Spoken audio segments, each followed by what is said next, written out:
guys, as promised, this is the background video to watch so that the first lesson we do will not have to be uh, too uneventful or too much just random background. Uh, so we can actually learn something. But the stuff I'm going to mention now is important to know beforehand. I am unfortunately going to have to use PDFs. We're not going to have my amazing animations. PowerPoint messed up the original ones. The slides slash PDFs we're going to use are going to be what was originally planned for pre-servants, but I realized it was too much for pre-servants because we can't go too many weeks. But we're also going to combine that with what was actually given to the pre-servants last year. And the one given to last year was mainly focusing on recognizing patterns. So I think that is still very useful. So we're going to do both together. So we're going to do the laid out lesson, and then if there's a pattern that pertains to that lesson, we'll look at the pattern first. So then when we look at the lesson, we'll be like, oh, that pattern is actually there. This, what's on the screen right now, this is just to show you how Coptic pronunciation has changed over time. I gave a small introduction to this in the pre-servants class, except I only told you guys about the last two columns, which is the pronunciation around 1800 AD, and then what happened when it was artificially changed to match Greek. This one is showing from before 1000 until now. I don't assume you guys know what IPA is, but IPA is a very useful system of transcribing sound. It stands for the International Phonetic Alphabet. International, obviously, around the world. Phonetic sounds alphabet. So the goal is for each and every sound the human mouth can make gets its own letter. So for example, I could show you here what I mean. This little N with the tail going to the left, kind of like the tail of a G, that's the NG sound I told you guys to write before. That's I don't even know if the mic caught that. But the normal N is written like this. And then the Spanish N, the enya, is written differently, right? So every single sound gets its own letter, even if it looks similar, right? So the letter A, there's like 5 A's. E, there's at least 2, etc. So this is trying to be as accurate as possible to show the pronunciations. For the first 2 columns, those are based on scholarly works. The second to last column is based on the findings of a priest that, he wasn't a priest at the time, but he's a priest now, in upstate New York, who rediscovered the pronunciation, but it also agrees with at least one scholar who looked into it. And then the Greco is based on my research, pretty much. Because I'm sure you guys could tell when I tried teaching you guys Greco, there's differences between like how the uncles say it, etc. I'm trying to, for better or worse, match the original intent of the person who invented it. Anyway, so the point of this, even though you guys can't read what it's saying, if you guys are interested, you could pause at any point to see the sounds of most of these by going to a website called ipachart.com. The way it's laid out is here are your vowels. And then, not to go into much detail, but this shape is supposed to be the human mouth, and then where the letter is where the tongue would be. So if you say E, your tongue is to the front of your mouth, so this is the front, and then this is the top of your mouth, and if it's at the top of your mouth, that means your mouth is closed, or it's near closed. So if you say E, you should notice your mouth is pretty closed, and your tongue is to the front. And then if you want to hear how it's pronounced, you click it. E. E. And then whether it's on the left or the right is if your lips are rounded, right? So if you say E, 一 your mouth is closed and your tongue is to the front. If you say oo, your mouth is still closed, your tongue is towards the back, and your lips are rounded. 呜 Okay, and as the further down you go, the more open your mouth is, the lower your tongue is, etc. So this is how vowels are written, and then this is how the consonants are written. This is similar to the vowel chart in that it goes from the front of your mouth to the left, from the left towards the back of your mouth on the right. And yes, this even includes sounds that like are in Arabic. So for example, oh, don't tell me they got rid of it or they didn't include it. This one here. 让让 Right, so it's supposed to have the sounds of every. It's supposed to have a letter for every sound. So from the furthest left of the mouth to to the frontest of the mouth, bilabial means your lips. So literally from your two lips to your glottis, which is pretty much part of your throat. On the left side is if your vocal box is not working. Those are called voiceless. And then on your right, the voice box is working. That's called voiced. And then these are just technical terms for what type of sound it is. We don't need to go into that in detail.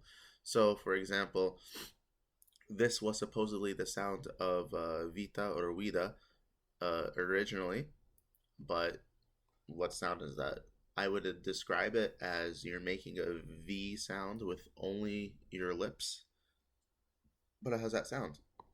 va va So that's only with the lips, and then hopefully you can see how that could be confused for a W, which is also made with only your lips, but also the back of your throat at the same time. So this va va was often confused with wa, which I'm having a hard time finding right now for some reason. Um, Probably because it fits into two categories. Anyway, so here it is. 哇哇 So that's the basics for that part. I'm going to try to stick between these last two columns, mainly because the current pronunciation uh, hides the patterns that are very useful and originally made Coptic grammar make sense. So I might jump between these pronunciations. I'll try to clarify if I am. Uh, I don't want to go to too many examples right now because I'd rather do those in actual meetings. All right, so the actual background for this lesson is just how grammar works. So before you can learn Coptic grammar, you're going to, but that's probably the first slide. You have to know what grammar is or how grammar works. We're going to look mainly at English grammar because that's the grammar you guys know. And then we will build on that. So parts of speech, that's pretty hopefully basic. But it might not be, especially if you weren't taught before. Because obviously you can learn language and know how to use it without knowing terms. So we'll go down each column. A noun is a person, place, thing, or idea. So it's something, I would say it's something tangible, but idea is not tangible. So for example, a thought. Usually if you could add the word or the before it, and there's no other words related to it, that's a noun. So a thought, a car, a cat, a person, a man, a woman, a house. Those are nouns. A verb is either um, a state of being or an action. Usually you guys learn it as an action, but a state of being is also a verb, which is why the word is a verb. And verbs always have to have a noun involved with it, even if that noun isn't written. So, for example, if I tell someone stand up, So the sentence is just stand up. But the noun that's implied is you. You stand up. Anyway, so noun, person, place, or thing.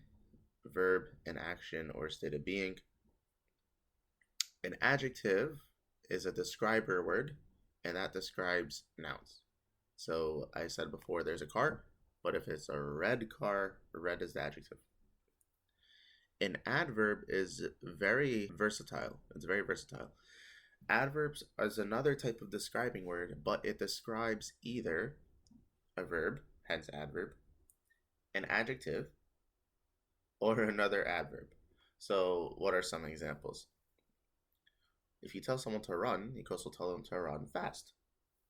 What's fast doing here? It's describing how the running is, or how the person should run, to keep run as a verb. So, run fast, adverb describing the verb. We talked about the red car, but it could be a very red car. Very is not describing car, it's describing red. So it's an adverb on the adjective. But adverbs also could describe other adverbs. So you told someone to run fast, you could tell someone else to run very fast. Very is not describing run, it's describing fast. A pronoun is a short word that replaces a noun. Let's not get political about it. That's all it is in grammar. It's a noun. It's a short word that replaces a noun. So instead of saying, I like pizza, I eat pizza as often as I can, and I like to buy pizza, and pizza tastes good, I could replace every pizza except the first one with the word it, and everyone would know what I'm trying to say. So pronouns are I, me, we, us, you, he, she, it, him, her, his, hers, them, they, and then even technically this, that are types of pronouns. Those are demonstrative pronouns. Preposition. See, I wish this was animated so you wouldn't just be staring at one thing while I talk. Preposition is prepositions are often an adverb of some sort, but it takes a noun with it. And the noun that is with it, it is placed before it, which is why it's a preposition. It's positioned before the noun that's related to it. What do I mean? I could say walk in. And if the context is clear, you know what I'm talking about.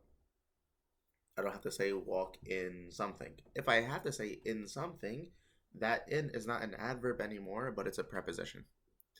So the preposition takes a noun, and then that whole phrase is called a prepositional phrase, and prepositional phrases act as descriptors. So that means a prepositional phrase could be adjectival or adverbial. So for example, if I say,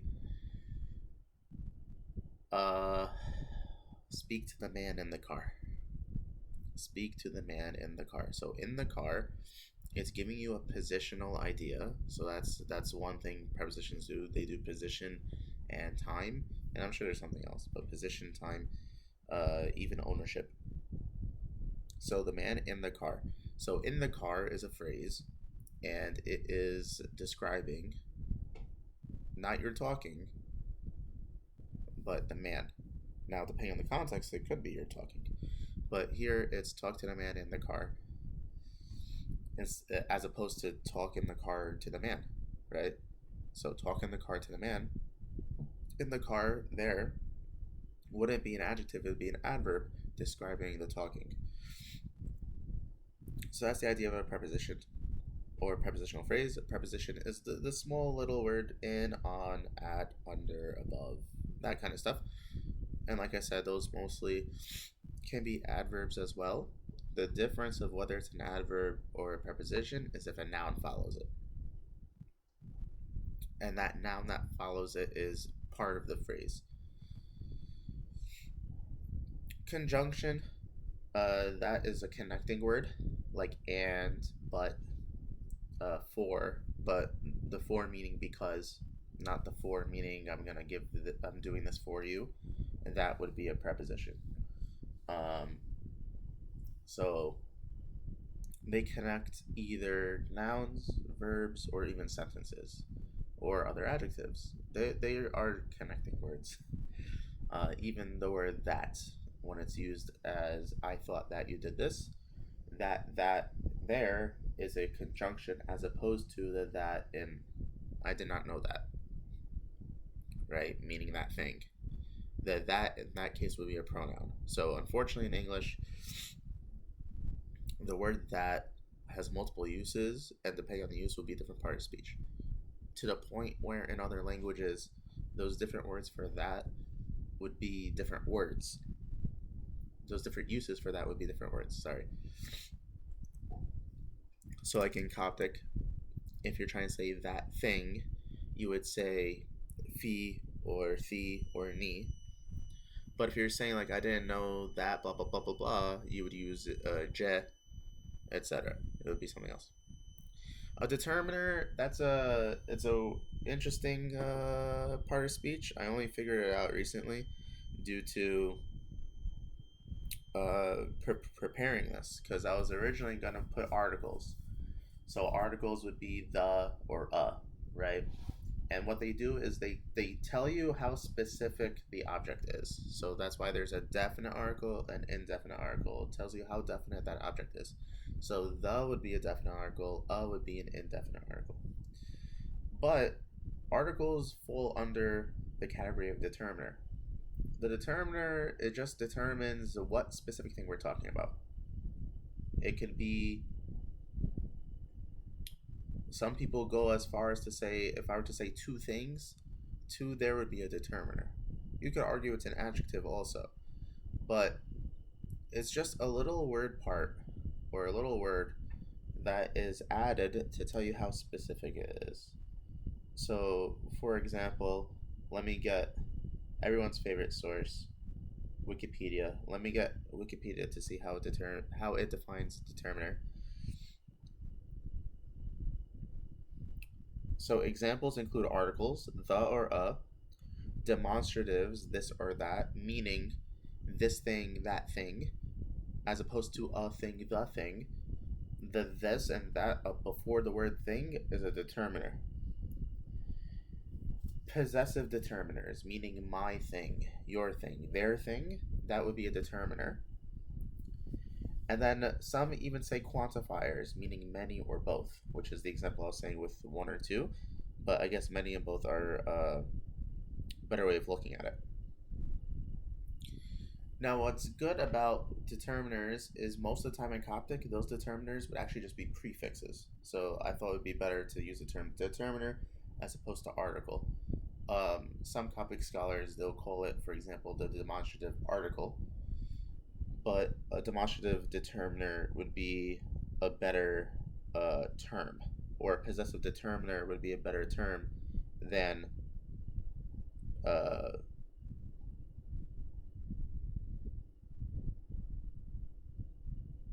a demonstrative article, because that is not the case in other languages. We would not really use that phrase as much.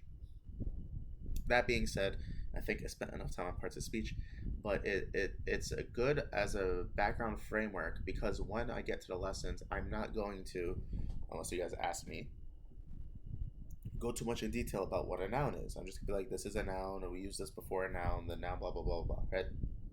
So it's good to know this before we go into the grammar lessons. So next is syntax. Syntax is how words are put together to work in a language, right? So among other things, I'm going to focus specifically on word order. And specifically word order in the case of making up a sentence or a clause. I'm going to try to define those in a second if they're not there. But the key thing I'm going to focus on is the subject, the verb, and the object. Again, I believe those are defined later. If not, I will define them before it's too late. Subject, verb, and object I will be abbreviating as S, V, and O, and you'll see why that's helpful in a second. So a clause is very similar to a sentence. Uh, a clause could be a sentence, or a clause could make up a sentence. The whole point of a clause is it has a subject and a predicate. And now you just said, you might be saying, Peter, didn't you just say subject, verb, object? Why is there subject and predicate? So predicate is the verb and the object, which I'm sure will be in a later slide. So it has the thing doing the verb and then the verb. Now what makes that a clause versus a sentence? Clauses could be independent or dependent. Independent meaning it stands on its own, and it could, if you put a period at the end of it, you'll make a sentence. A dependent clause cannot be its own sentence. So if I say, when I go to the store, especially the way I inflected it, that can't be its own sentence. For example, the full sentence would be, when I go to the store, I will buy eggs. I will buy eggs could be its own sentence. But when I go to the store is not a full sentence because that when is depending on something else. Now, in natural speech, that would be fine if it was surrounded in the right context. So, if you ask me, when are you going to buy eggs? I can say, when I go to the store. Like, that's a full sentence, but there's an implication there.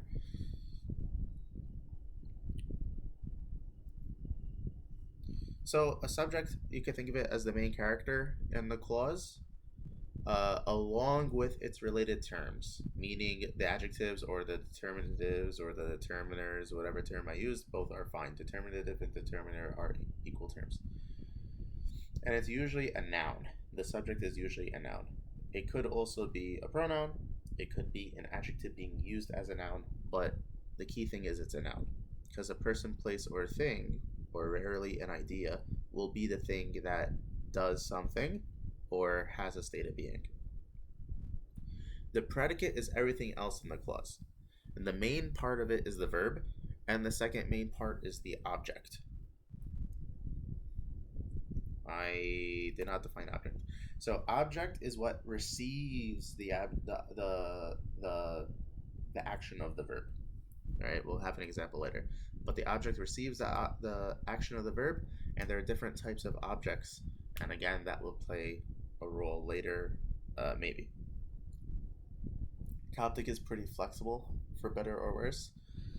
Better because it's easier to talk, worse because it's harder to understand when you have the English framework in your brain. So, here's an example of a sentence. I am learning grammar right now. The subject would be I, because the main action happening here is learning, and who is the one doing it? I. I am the one doing it. That is a way to find what the subject is. You take the verb and then you put who at the beginning of it or what at the beginning of it. So here is who is learning. So I am learning. So that will give you what the subject is. The predicate will be everything else. So in this case, am learning grammar right now is the whole predicate. The verb would be am learning, just because of how English works. So the verb is 2 words here. Am learning. And then the way to find out the object is you say the subject and the verb and then you put what. I am learning what. Or you could do what am I learning, whichever one is easier for you. So I am learning what? I am learning grammar. It's not I am learning right now. While that could be a sentence, right now isn't a what. It's not a noun. Right? That's an adverb. It's describing when the learning is occurring. So I am learning grammar right now. Ignore the fact that it says testing. Again, this was originally for pre-servants. Do I want to go into this in detail? I think you could pause and read this for yourself. This was something useful I used in Latin class to help put the sentence in a picture so that you could see the parts of speech of each thing and the parts of the sentence. I will not hold you to this. I do not believe it'll come up again, actually. It's just in this background lesson.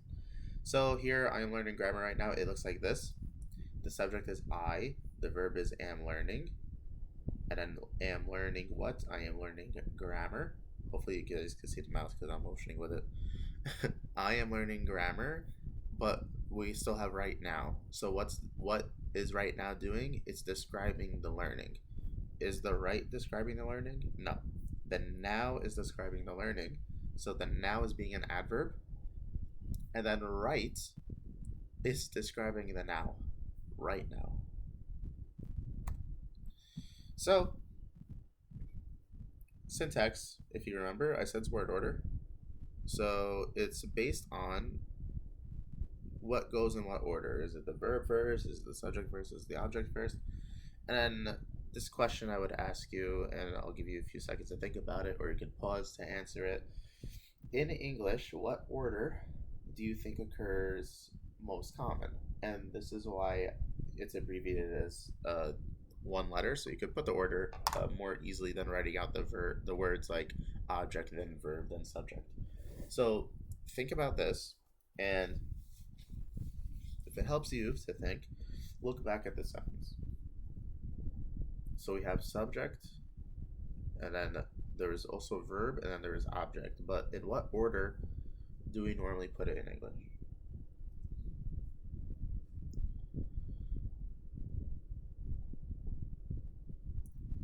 In English, we would do subject, verb, then object. So if you look back at the example, I am learning grammar. I, the subject, am learning verb, grammar, object. Right? So that's how it works in English. That's the end of the first mini lesson because that is just giving you the basics of grammar itself.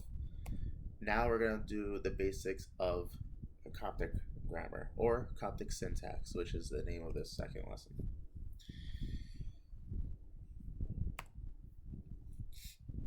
So we just said in English, the most common one is subject, verb, object, but this is not the case for every language, especially ancient languages.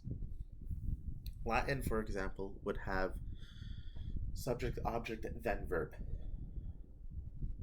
They could do other ones too, especially because the way Latin and Greek work.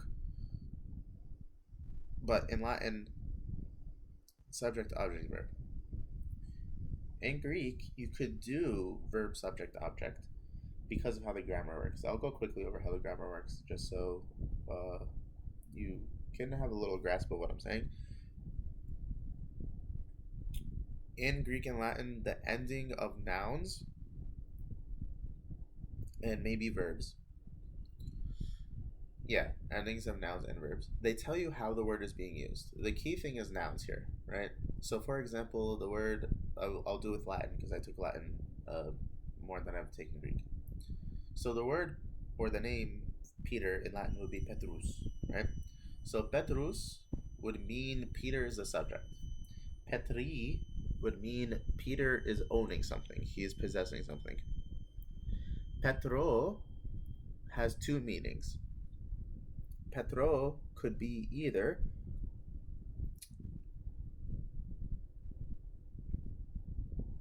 Peter is the object of a preposition, or Peter is the indirect object, which I did not define yet. The indirect object is it's the verb is still acting on it, but not directly, right? So, for example, I hope this isn't later in the slide, but whatever. Give her the book, right? Give her the book. What is being given? The her is not being given, right? You're not giving her to the book. You're giving the book to her. So give her the book. The direct object, what is being given, is the book. To find the indirect object, you say everything in the sentence, but then you add to who or for who, right? So give her the book. To find the indirect object, you'd say give the book to whom, and it would be her. So Petro in Latin would be to Peter or for Peter, or it would be other objects of prepositions. Petrum would be Peter as the direct object, right? So when I say object here, I usually mean the direct object. So Petrum would be the direct object. So I could put Petrus or Petrum anywhere in the sentence. And because of how it ends, the listener knows or the reader knows how it's being used because of the ending. English lacks this, and Coptic also lacks this.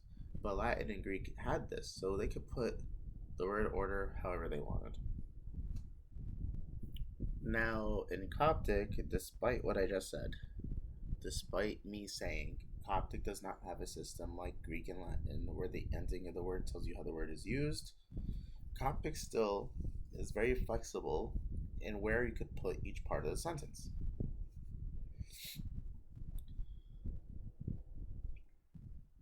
It allows for almost every combination of subject, verb, object.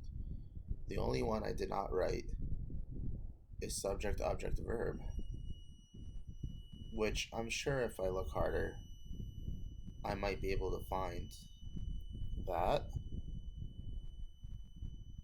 Um, we'll go into more detail in a second. But notice here, you can have the subject and the verb, then the object. And then you can have the verb followed by the subject and then the object, or the verb followed by the object and the subject. Or you can have the object and then the verb, then the subject. And you have the object and then the subject and the verb. Now,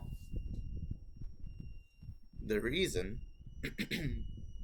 the S's are in brackets in certain places is because sometimes in Coptic, you don't have to put the subject, which I'm sure you guys know if you take Spanish. If you're saying like I don't know in Spanish, but in Italian, if you want to say I eat, I think it's mangio. I haven't taken Italian in a while, but yeah, mangio is shortened for io mangio. The io is doesn't needed because of how mangio ends. So Coptic is similar, but again, it's not an ending. It would be a prefix in this case. And we'll go into those prefixes when we do the actual lessons. But the prefix would be the pronoun version. So I would bracket the subject because the pronoun sometimes is prefixed to the verb. Now, why do I have stars in the last column? Even though in Coptic you could put the object before the verb, there is a necessity in Coptic that the object follows the verb. So you might say, Peter, you just said the object's before the verb. How's the object follow the verb if you put the object before the verb? The way Coptic does this is they put a pronoun after the verb referring back to the object that's already mentioned. So there will be an example later, so I won't go into too much detail. But we could see here, you could put the subject before the verb, you could put the subject after the verb, and then the object is usually after the verb, but if you want to put it before the verb, you're going to have to put an object pronoun. Now, the same logic there is actually occurring in the middle column, which I did not specify. So the middle column, when you have the verb and then the subject, Coptic kind of needs a subject with before the verb. And the way it'll do that is what I mentioned before with the pronoun prefix. So we'll get into an example later, but if you want to say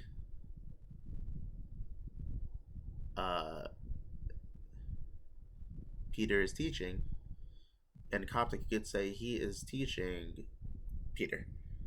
But there will be something around the word Peter to let you know that's the he. So it's similar to the object thing, but it's the opposite, right?